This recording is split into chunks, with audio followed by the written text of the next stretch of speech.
Happy lunch hour, gang. Okay.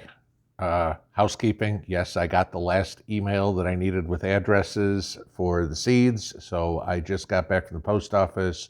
All the winners to the seeds on the boxes the 5 that I was sending have been sent out. They were sent priority mail. So y'all should have them by the end of the week. So just there.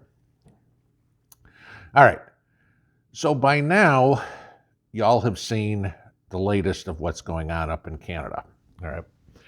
And all the time, I tell you guys, and most of you guys know this, some don't really think about it.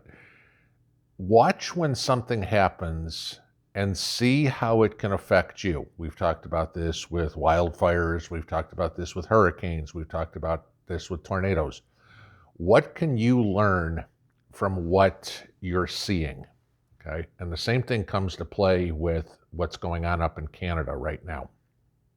Now, latest is the police are confiscating all the gas cans and everything for people trying to take fuel into the truckers or cars or whatever it would be, which I find absolutely hilarious because, up until a couple of weeks ago, you were hearing defund the police, and the Canadians were, the liberal Canadians, I'm not saying all of you guys, were in agreement with it. Now all of a sudden it's like, oh, the police are our friend. They're going to go be the stormtroopers to do what we want to do.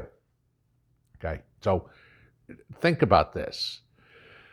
The funny part is if you watch the ingenuity of some of these people, which I love, they are setting up the cops by taking empty fuel cans in. They're filling jerry cans with water and water cans with fuel, and the cops will come over and go, we're confiscating that, and they'll pour out a glass and take a drink and go, sure, if you want our water, go ahead. So they're doing anything they can just to make life difficult for the Gestapo. Now, what I want you to take from this is the kind of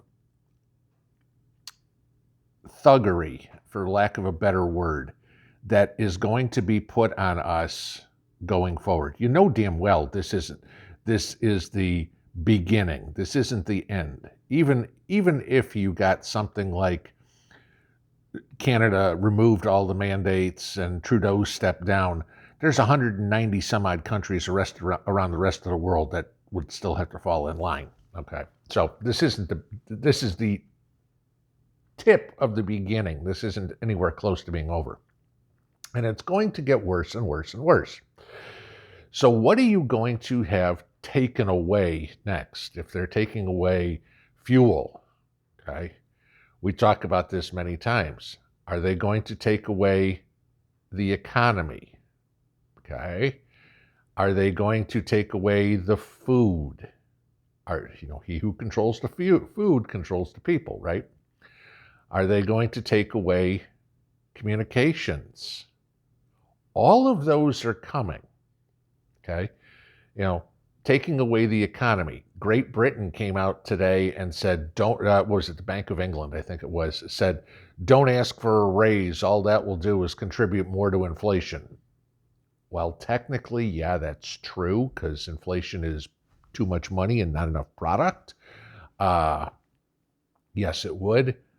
I'm sorry, I'm not going to tell anybody not to ask for a raise because the price of everything going up, you need to pay for it somehow. But so what are they going to do? This is where you look at, the Fed coin or the global currency. Guys, this is the way they're taking. These are all trial balloons. Remember, they're watching what we're doing just as we're watching what they're doing, okay? And they're learning what they can do on a grander scale. Canada right now is the petri dish, right? The big experiment is yet to come. How do we take away food? Well, they're already working on that. Like I said yesterday, environmental economists in Germany want to tax beef at 56%. We've got, as the quote came, we have to take away the people's ability to eat meat. Let's talk about communication. All right, we've talked about different forms of commo for all of us. Now, if you think about how you get information, your cell phone, the internet, YouTube, the television, okay? What if all that got shut down? I mean, let's just say today, right now, Justin Trudeau comes up and says, effective immediately, all cell phone service is cut off in Canada, and all internet service is cut off in Canada, and all television is cut off in Canada.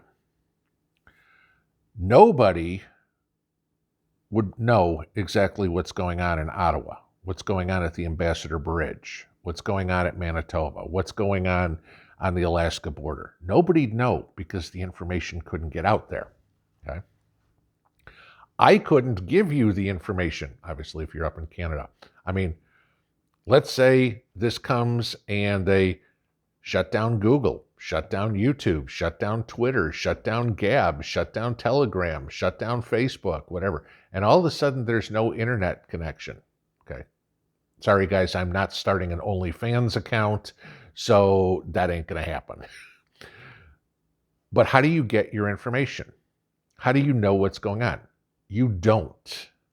This is the catch. This is where we have to learn from this stuff. We've talked about different forms of communication in the past. Do you have CB radio? Citizens band. There's no way they can shut that down. Do you have two-way radios? Again, same thing. No way they can shut that down. Do you have ham radio? Again, no way they can shut that down. That is going to be the only way that communication is going to get from anywhere besides word of mouth, okay? And word of mouth, 2 tin cans on a string aren't going to do it, So to get information of what's going on, you're going to need communication. Those are the next things that you're going to see, probably, in my opinion, Canada trying to shut down. They're trying to arrest little old men, like I showed you this morning.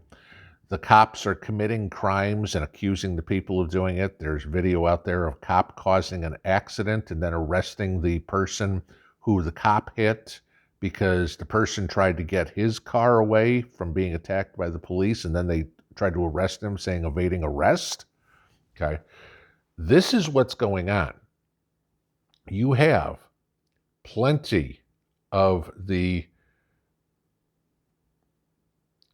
people that are siding with the government. I told you this morning about Adam Kinzinger calling for a civil war. That's what's coming, guys. When they keep pushing and it doesn't work, we're going to take the fuel. The protesters come up with a different way around it. Okay, so they kind of disguise what it is. What's going to be next when that doesn't work? And eventually it's going to go further and further and further until something happens. Now, on a final note here, quite a few of you made the comment about this morning's video. They were surprised that it was there or whatever it would be. And then you're probably going to make the same comment on this one because these are a little touchy subjects sometimes, but I think I'm staying above board. If anything happens, y'all know where to find me, right? On the home page is the link to the backup, and under every video is the link to the backup. So if all of a sudden I'm not here when you expect me to be, because I'm pretty much a regular, Metamucil, you know where to find me. But guys, use what's going on in Canada to think one step ahead of them and figure out, what would you do if the same thing happened where you are sitting right now as to what's going on up there? What would you do if all of a sudden they were taking gasoline from you, you couldn't get gas? What would you do? Communications, food, money, whatever it would be. Think of all the tools at a government, however criminal they are, and figure out how you would circumnavigate their decisions. We'll see you all this evening. Pinball out.